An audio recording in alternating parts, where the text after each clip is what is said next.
Australia is doubling the maximum fines for tech companies that fail to enforce its under-16 social media ban. But some Australians are questioning whether tougher penalties will actually stop children from accessing major platforms. The government is also giving its internet regulator stronger powers as it steps up enforcement of the landmark law. Australia's social media ban for users under the age of 16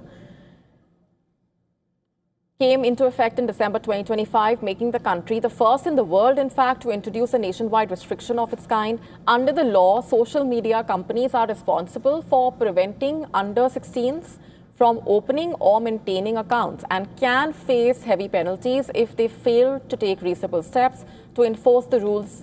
In recent weeks, however, the government said there is growing evidence that many young users are still accessing social media despite the restrictions. A study published this month found that about 85% of Australians aged 12 to 15 continued using social media 3 months after the ban,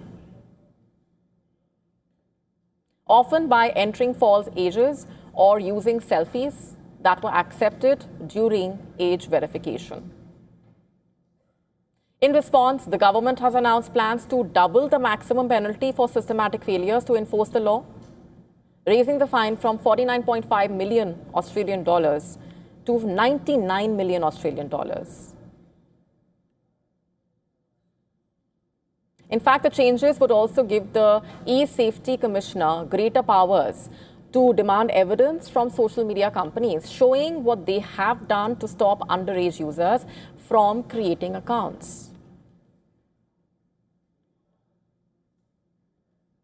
The government said the e-Safety Commissioner is currently investigating possible non-compliance by Instagram, Facebook, YouTube, Snapchat and TikTok, reportedly.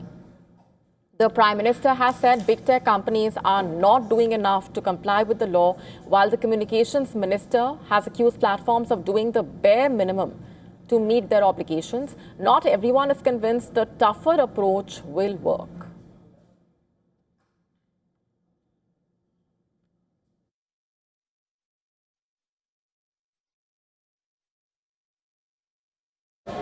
Unlikely. I think that, again, the penalties were there before and they didn't stop people, so why would increasing the penalties necessarily put any more pressure on the companies to actually change anything when they make so much money as well off of people being on the websites? Some Australians questioned whether higher fines would actually change the behavior of large technology companies, arguing that the existing penalties had already failed to stop children from accessing social media.